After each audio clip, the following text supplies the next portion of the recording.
So I'm going to talk today about small intestinal profiling work that we've done, constructing a cell atlas of the gut in adults with environmental enteropathy in Zambia. And this has been, as you see, quite a collaboration. So first of all, I need to describe a bit about what environmental enteropathy is and what enteropathy is in general. So as I've listed here, there are several examples of enteropathy. There are quite a few diseases, some of which are more familiar and some of which are really very rare. So the commonest, of course, is celiac disease. And this affects, it's been said, 1 in 10,000 to 1 in 1,000 people of European descent. But you can see here quite a range of other different enteropathies, some of which are autoimmune, some of which are related to drugs or radiation. And at the bottom here, I've put environmental enteropathy.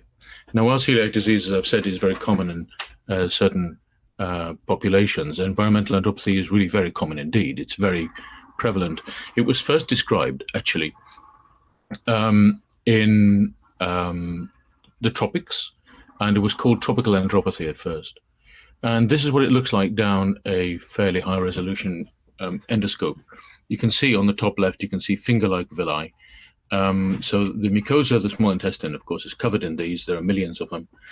And this massive increase in surface area, which results, is a means of enhancing the capacity for nutrient absorption. But in environmental enteropathy, and indeed in any enteropathy, the villi become fused and formed into these ridges, which you see here. And this progresses to a much more advanced lesion here, and at the bottom left you can see that this individual has almost lost all the villi, and so his surface area is very much reduced, and consequently the capacity for nutrient absorption is diminished. So, as I said, this was first described as something called tropical enteropathy, and it was observed as a sort of what an interesting phenomenon in people in India when people started being able to do intestinal biopsies using the Crosby capsule in the 1960s. Subsequently, we don't do things that way, but Ian Ming and others were leaders in driving forward the idea that you could measure function of the gut using differential absorption of sugars, some of which are supposed to be absorbed and others are supposed to be excluded. And lactulose here is one of the sugars that's supposed to be excluded from the gut. But you can see that in relation to GDP, he did this very large survey across 20 different countries. And you can see in relation to GDP that lactulose excretion is very much increased in the poorest countries. And he observed that although it's predominantly tropical countries, it's not exclusively so, such that Singapore and Qatar, which are both tropical, have very low lactulose run-dose excretion ratios, suggesting that the gut is not enteropathic in those locations. Consequently, he felt it was more likely to be related to environment rather than latitude, and that's why Will started calling it environmental enteropathy, not tropical enteropathy. So environmental enteropathy is related to the environment, and we know this because it's reversible. I haven't shown you these data, but it's easy to demonstrate this, that it's reversible. It's related to poverty, as I showed you on the last slide. It's related to sanitation, and that really comes from several pieces of work, including Oscar Brunz's work in Chile, because he showed also that it was not related to latitude, because Santiago is not tropical. It was related to the poverty in which the children were being brought up. And it's seasonal. So this enteropathy varies from one season to another in places where there's a lot of seasonality, like there is in Zambia, and that's largely what I'm going to be talking about.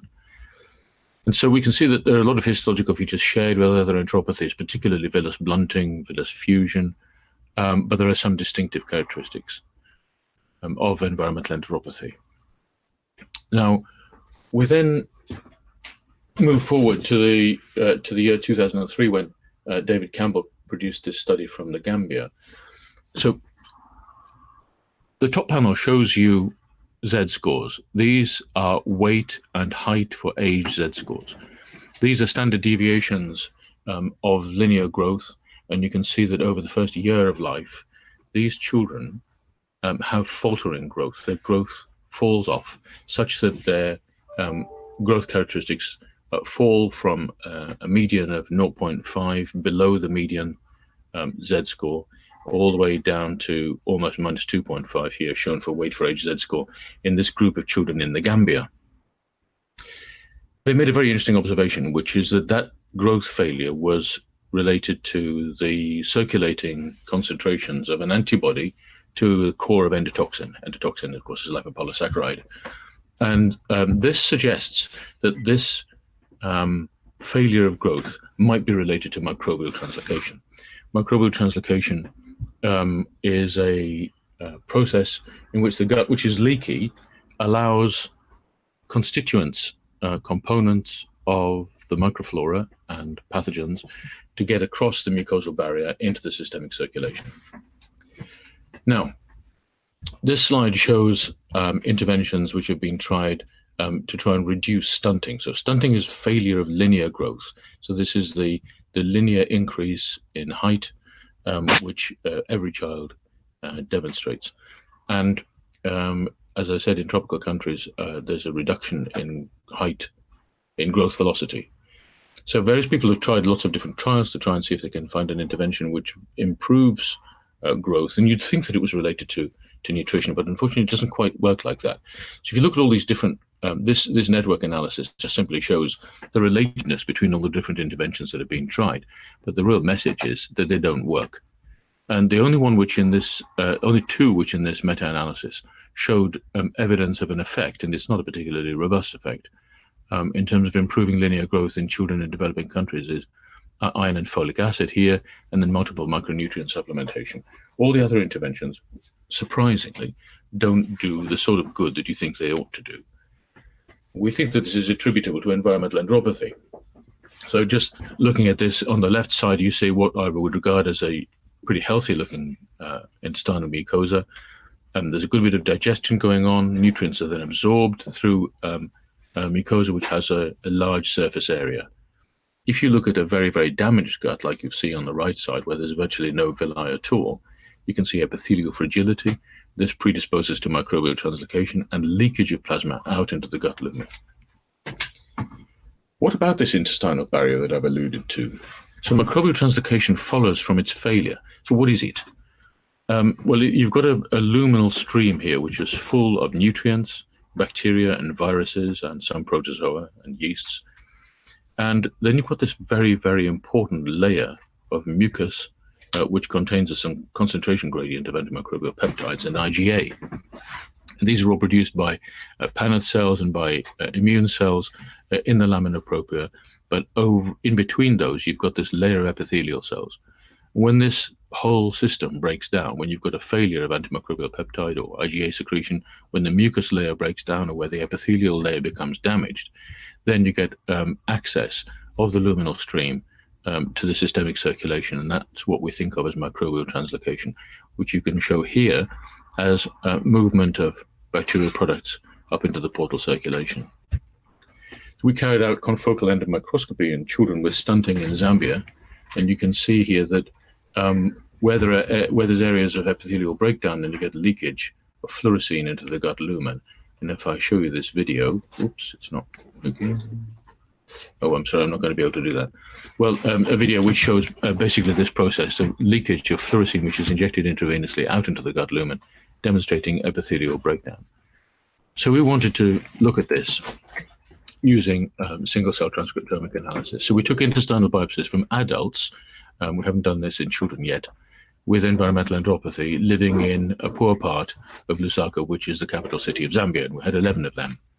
We were compared to disease controls from Boston, 3 adults with eosinophilic esophagitis, so inflammation at a distant site, and 3 with pancreatic cancer, so a malignancy which didn't infiltrate the part of the gut that was on the resection margins, and 5 adults from Durban, but I'm not going to talk about the South African part of this today. The tissue was obviously lysed into a single-cell suspension, then loaded onto an array and bound to a bead, and then reverse transcribed and turned into a library for sequencing. And I apologize for the quality of the lettering here. I don't know quite why it's come out so blurry, but anyway, there it is. So by using the usual computational approaches, 48 cell subsets were identified. Obviously, this is a very complicated structure. It's a very non-homogeneous tissue with epithelial cells and inflammatory cells, immunological cells of lots of different lineages.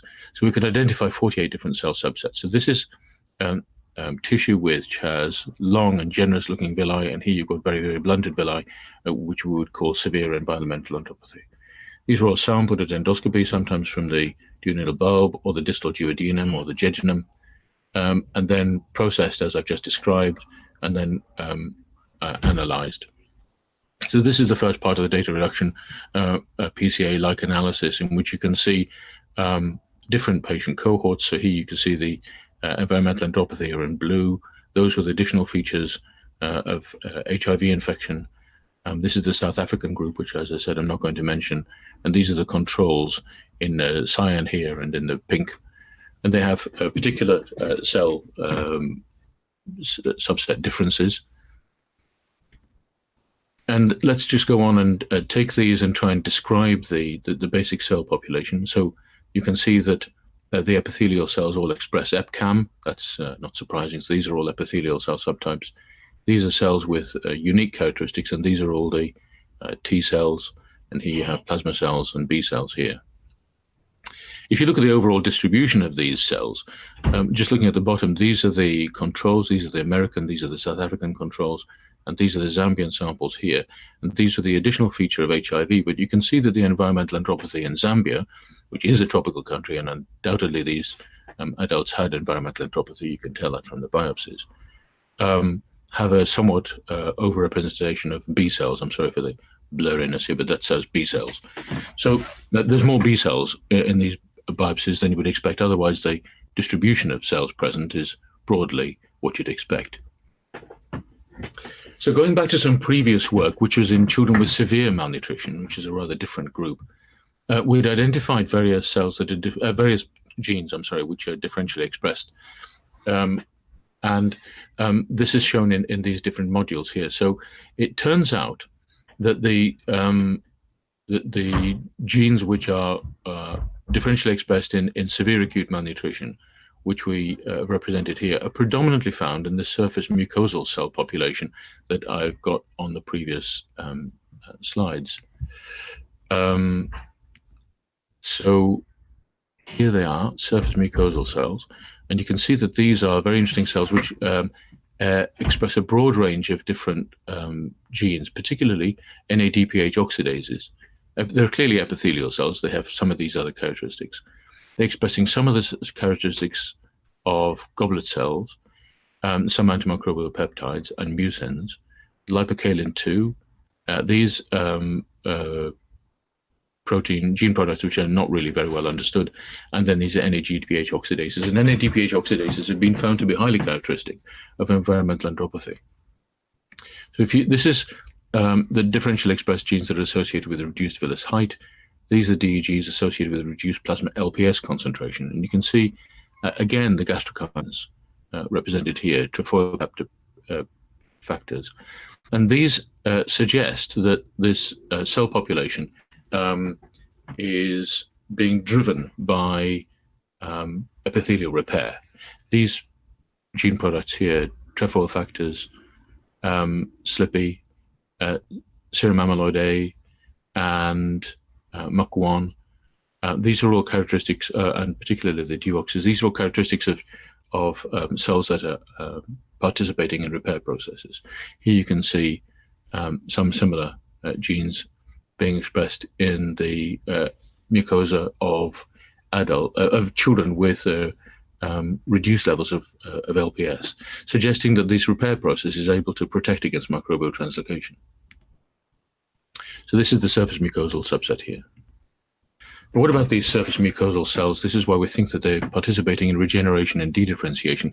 If you look at that subset here, one of the 48 different cell populations that we've characterized in this study, you can see that they also have characteristics of stem cell cycling, and these subsets of enterocytes here, these which are participating in lipid absorption, and this anchor 2 is a characteristic of cell population which is participating in repair processes.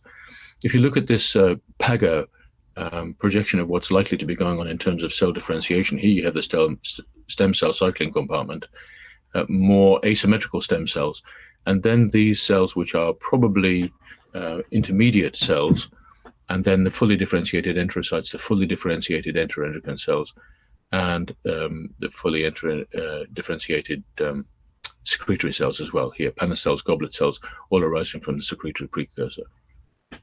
When you stain for Duoxate2, you find it here in the epithelium, showing its localization.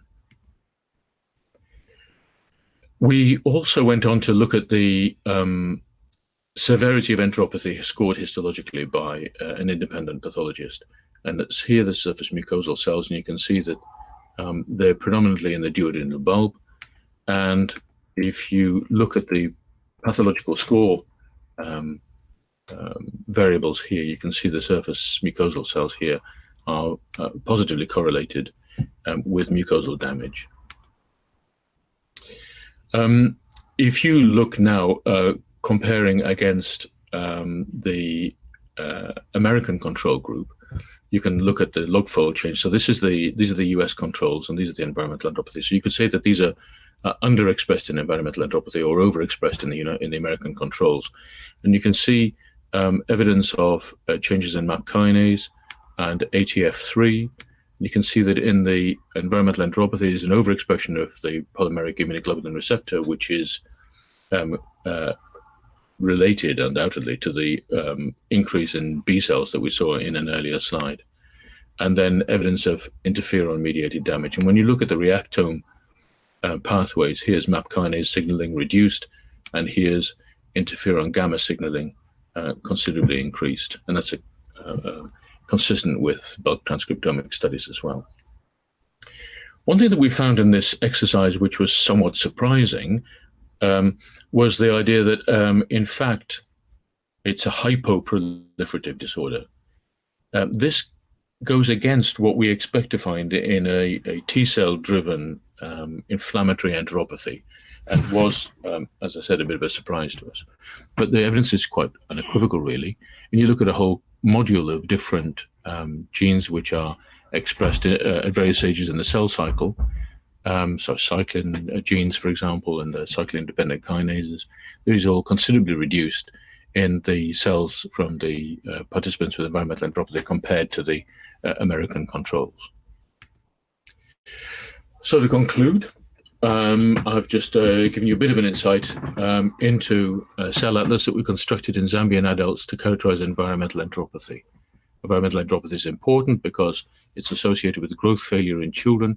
It may have effects on the efficiency with which nutrients are conveyed to the growing fetus in utero, and may affect the quality of lactation as well. So we can identify specific cell types and characterize their behavior.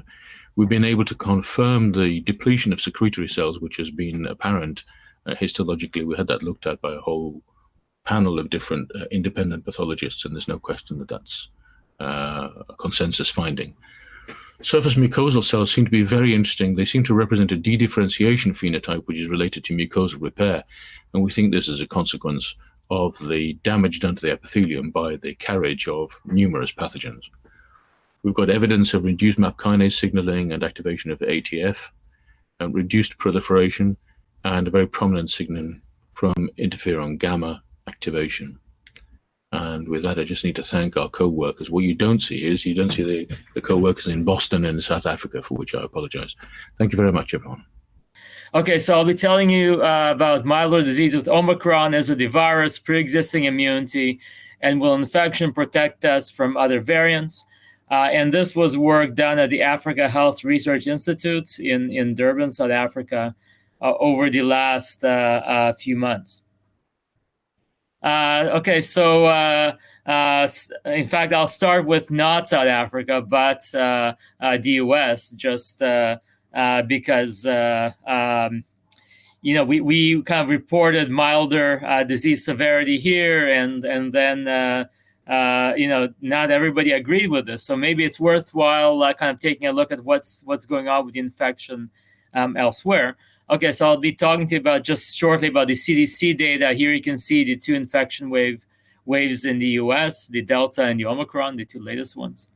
I guess one important thing to estimate disease severity is really how much infection is out there. And this is really done well by various studies from the UK, which do population surveillance. And this is just one example of something called the REACT-1. And kind of crunching through the numbers, you get something like 42% of infections being unreported in the Delta wave, and something like 3/4 of infections being unreported in the Omicron wave.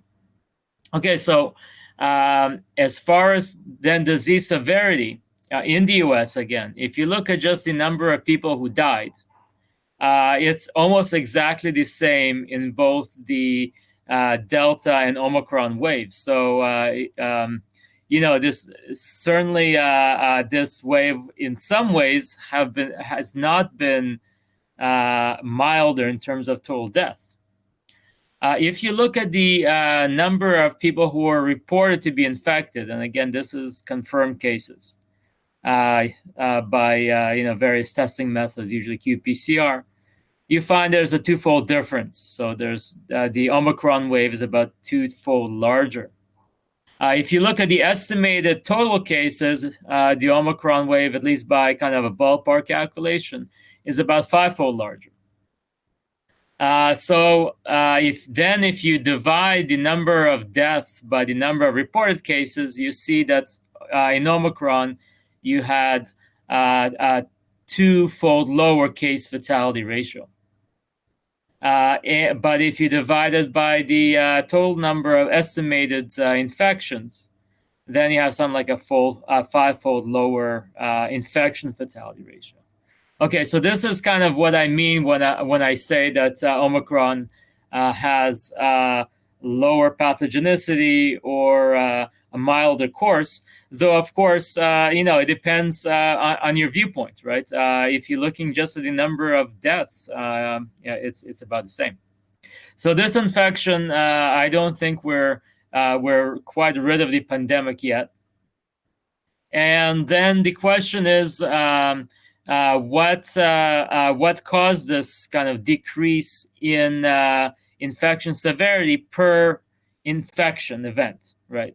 Well, one reason is this buildup of hybrid immunity that we got, living with the pandemic, both vaccination and infection. And here on the left-hand side is kind of our study, kind of the first to characterize Omicron neutralization.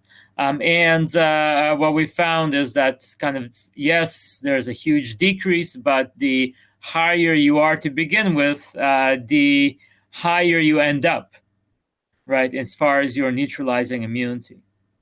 As far as T-cell immunity is not much affected by the variant. The other explanation is that Omicron takes a somewhat of a different route. It does the endocytic pathway, but not so much the cell surface pathway, which is TMPRSS2 dependent. And so it doesn't affect the lower lung quite as well. And therefore, you have less pathogenicity that way. Okay, and is anything gained by Omicron infection? Well, this is something we looked at when we looked at neutralization capacity that's elicited by Omicron infection in people here in South Africa who were infected with it. This is almost all of it is BA1. What we found is, not surprisingly, in people who were infected with Omicron, their neutralization of Omicron increases with time. So we basically, the difference between the enrollment time point and the follow-up time point is about 2 weeks as immunity kind of matures. This is in the vaccinated, and this is unvaccinated. So a lot more variability in the unvaccinated, but still you have this substantial increase. I have to say that both these levels are not very high at the end, and they really plateau there. So Omicron is not a great elicitor of neutralizing immunity, maybe because the infection is somewhat milder. If you look at what it kind of can do to other variants, and here we tested the Delta variant, in the vaccinated, you had a pretty robust increase in neutralization capacity against Delta by people infected with Omicron. It started out at a slightly lowish number, I guess, but then it went up pretty well. But this is not quite the same in people who weren't vaccinated. So there you start out at a very low number and you go up not very high. So the difference is about tenfold in terms of what Omicron can do for you in terms of neutralizing immunity if you're faced with another variant such as Delta.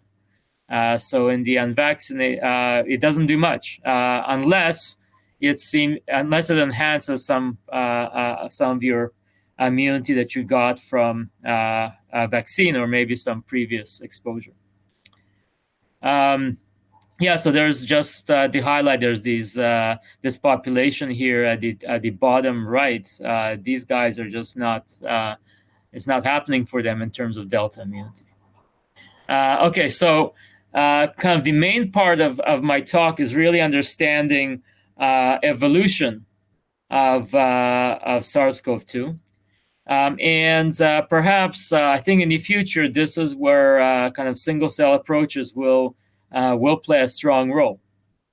Because as you know, kind of recombination, complementation, all these evolutionary processes, which do all kinds of interesting effects and might be extremely important, actually happen at the single-cell level.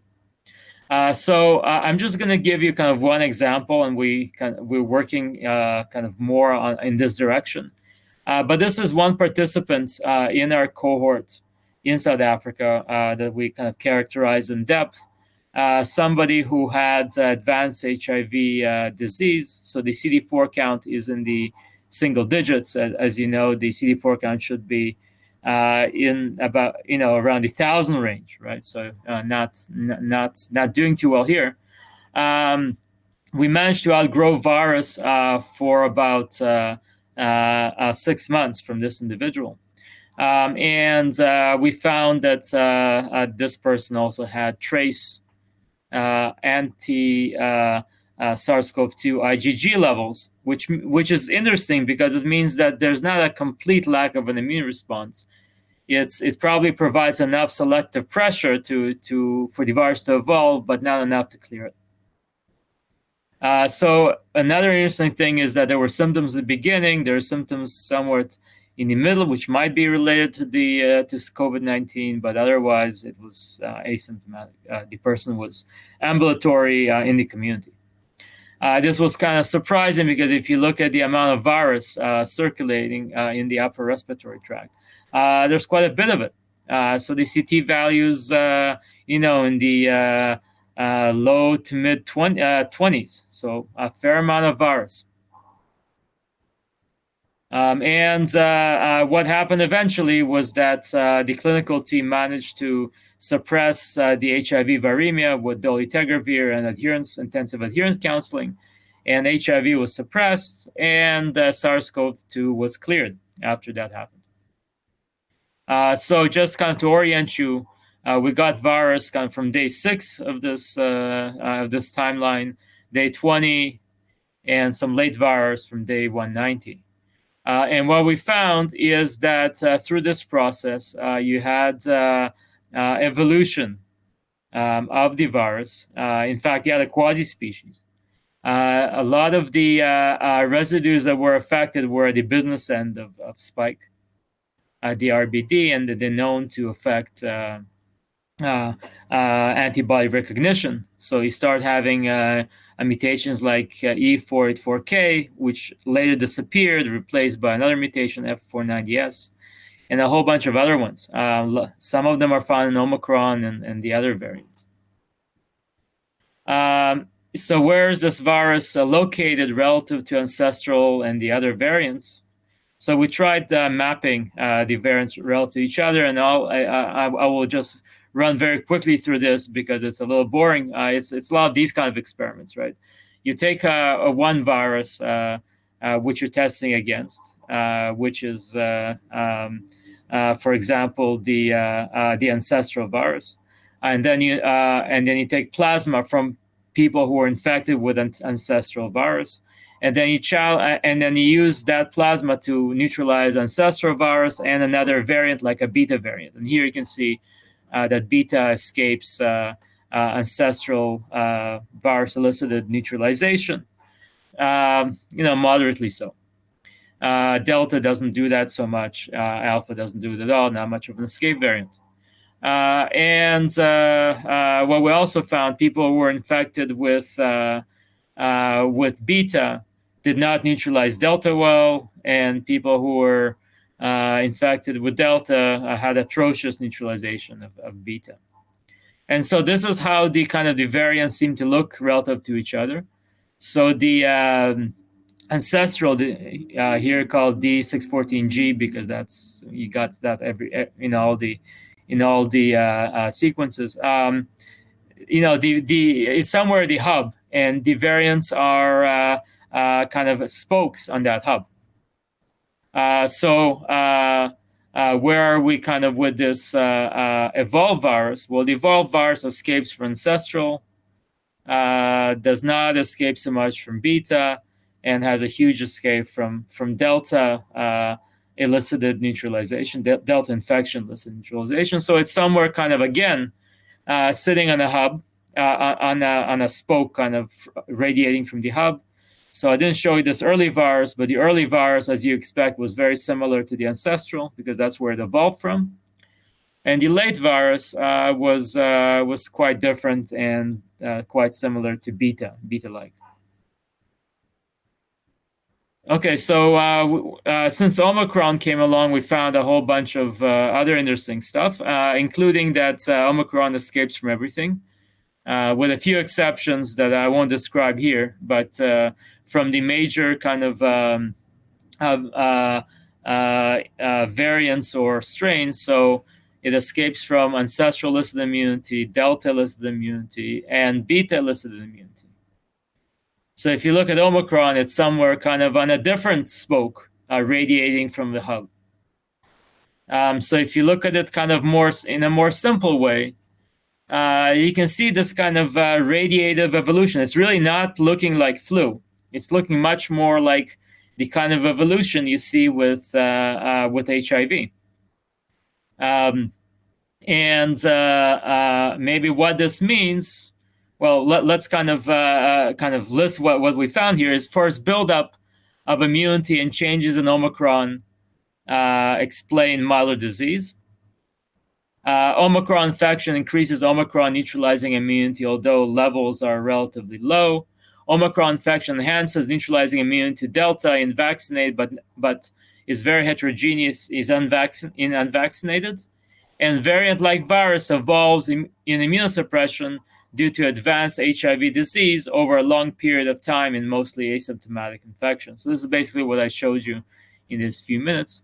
And SARS-CoV-2 evolution radiates from ancestral strains. So far, all these variants and the evolved virus we characterize, they're all evolving from ancestral for reasons we don't fully understand. They're not evolving from other variants. So some of the conclusions and speculations on my side.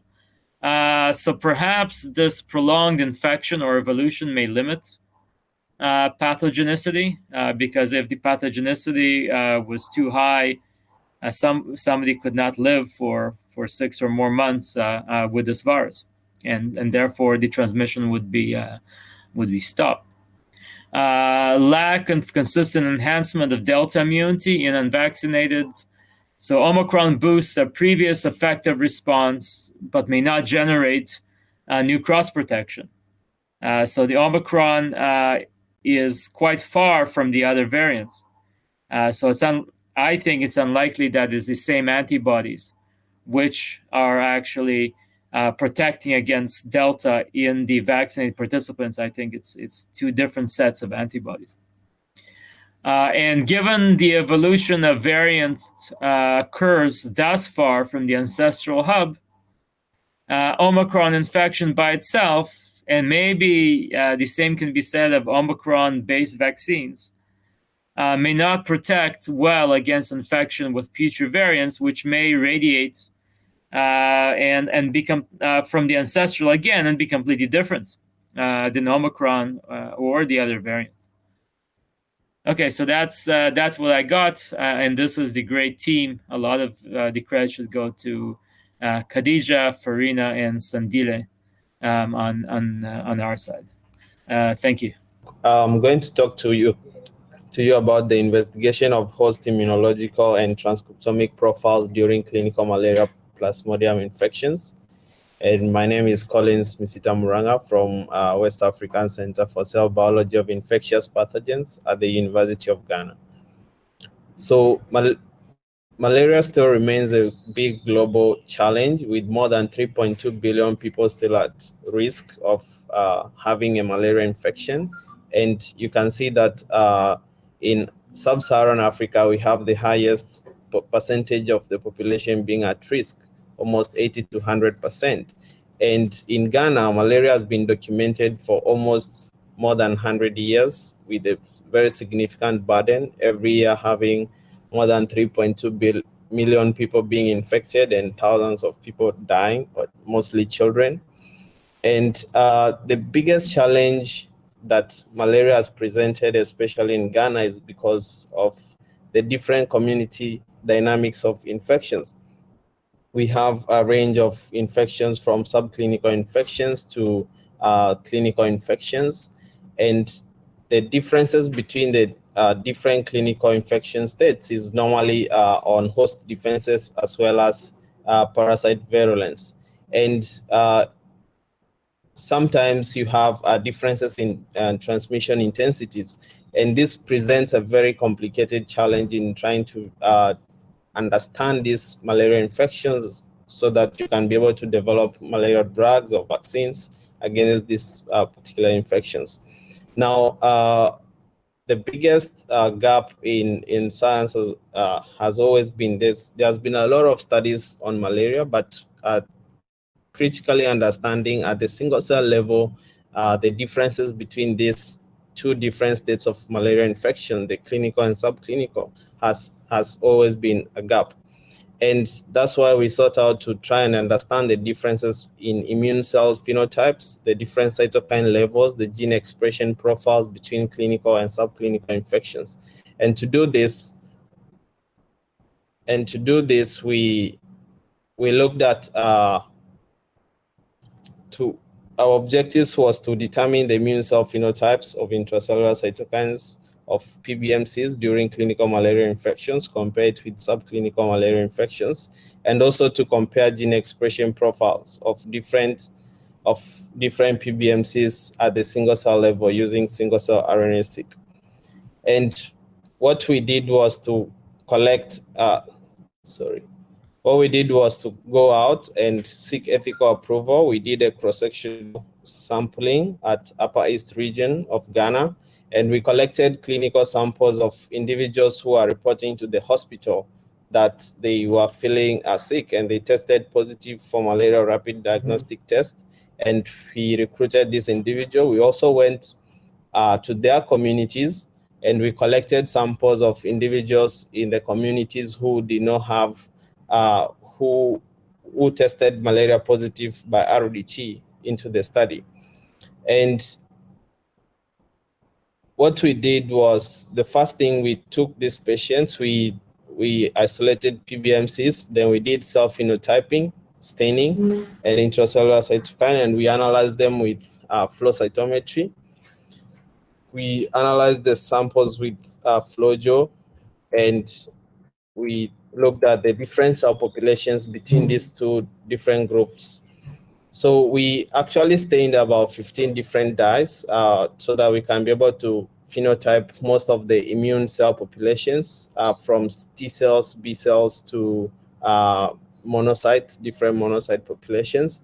And I would like to highlight the ones that were most significant. These were naive T cells as well as CD14 monocytes, which were significantly higher in clinical malaria patients compared to subclinical malaria individuals. And we moved on to do intracellular cytokine staining, whereby we also stained almost 15 different dyes. And here we stained IL-10, TNF, alpha, interferon gamma, FOXP3, and different other different intracellular cytokines.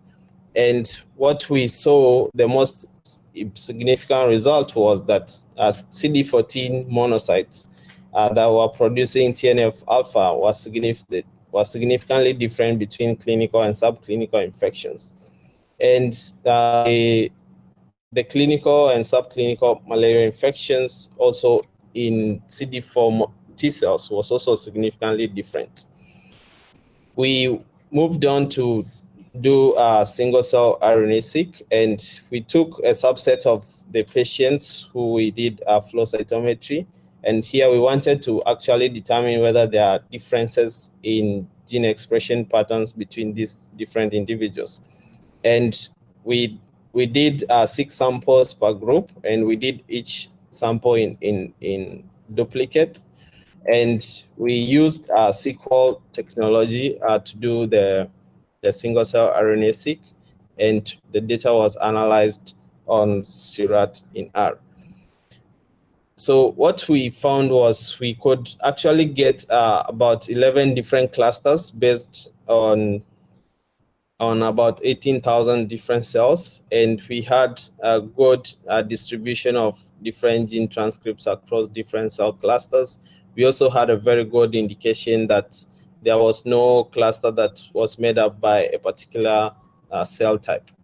And we went on to annotate our different clusters, and the annotation was on, for B cells, we did annotation for CD4 T cells, we did annotation for CD8 T cells, we also did annotation for monocytes, both the CD14 and the CD16 monocytes, as well as the NK cells.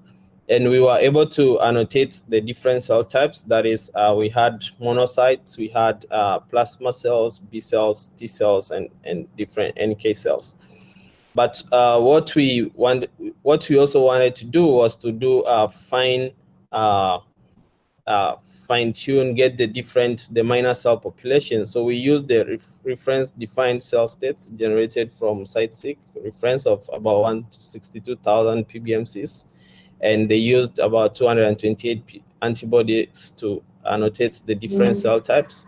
So we mapped our cells against this reference cell type, and we were able to get cell groups. We had monocytes, we had CD4 T cells, other T cells, CD8 T cells, and NK cells, as well as B cells. And you can see on the right side where we have the fine map annotation of the different cell types. You can see that we have CD14 monocytes, CD16 monocytes, and the different cell types of T cells. So what we tried to do was to try and see whether the proportions were significantly different between the two groups. And we realized that the B cells, the intermediate, the naive B cells, as well as CD14 monocytes, CD16 monocytes, CD4 cytotoxic T cells, were some of the cell types that were significantly different. And we did a p-value analysis using Wilcoxon sign rank test. And what we decided to do was to check on the differentially expressed genes between these different cell groups across our two groups. And you can see that we had the monocytes in clinical malaria patients had the highest differentially expressed genes as compared to the subclinical patients. And the T cells combined, both the CD8 T cells had a very good number of differentially expressed genes compared to the subclinical individuals. And this ran through also to the B cells. And you can see how the gene expression patterns on this heat map is showing on different groups, and the annotation on top is for the different cell types. So we pulled out the top differentially expressed genes, and we wanted to see what is the percentage expression in different cell types, as well as what is the average expression of these genes in different cells. And these dot plots were basically showing different genes on the x-axis, as well as the different cell types. So we use the major cell types, and you can see that we have the clinical cell types and the subclinical cell types. And you can actually see that the monocytes in clinical patients were having a lot of highly cells genes with a higher average expression, as well as being highly expressed in different cells, more than 75%. So we had a lot more of these genes. And when we look at actually just immune-related genes that were highly expressed in these two different groups, you can actually see that we have a lot of immune-related genes that were significantly expressed in clinical patients compared to those that were being expressed in subclinical patients. Of course, we had a few genes that were being significantly expressed in subclinical patients compared to clinical patients. When we did pathway analysis with our differentially expressed genes, we realized that we had different immune response related pathways being significantly showing that different genes are being involved in some of these pathways. And we can see we have interferon alpha response pathway, some of the genes in monocytes, IFT, IFN, NK in NK cells. Also, we had different interferon gamma response pathway genes, including CCL5, NF-kappa B in NK cells, and different genes for the inflammatory response pathway, the IL-6 JAK-STAT pathway, and IL-2 STAT signaling pathway. For us, the one that was the most interesting was the TNF-alpha signaling pathway, because we had already seen TNF-alpha being upregulated in monocytes using flow cytometry. So we decided to pull out the NF-kappa B target module, which is the module that is NF-kappa B targets about 400 different genes, and we decided to pull out the entire module and cumulatively evaluate whether the module is actually significantly different between the clinical and subclinical infections. And what we saw was that the clinical malaria patients were expressing higher levels of the entire module in monocytes, B cells, T cells. And this was interesting because when you look at, when we do a dot plot of all those genes, you can see that in monocytes of clinical patients, they tended to have a higher percentage expression of these different genes, as well as a higher average expression compared to the clinical or the subclinical monocytes. So if we zoom into a few genes that are actually, which we think are immune-related genes, you can actually see that different TNF-alpha, TNF genes are highly targeted, as well as NF-kappa B genes and a huge target. But interestingly, we have some genes here that are actually targeted in subclinical monocytes, some chemokines. And I would like to summarize that our results, we were able to confirm with single-cell RNA-seq that we have some with the flow cytometry data. And here we found out that we showed that monocytes in clinical malaria patients were having significantly higher levels compared to the subclinical malaria individuals.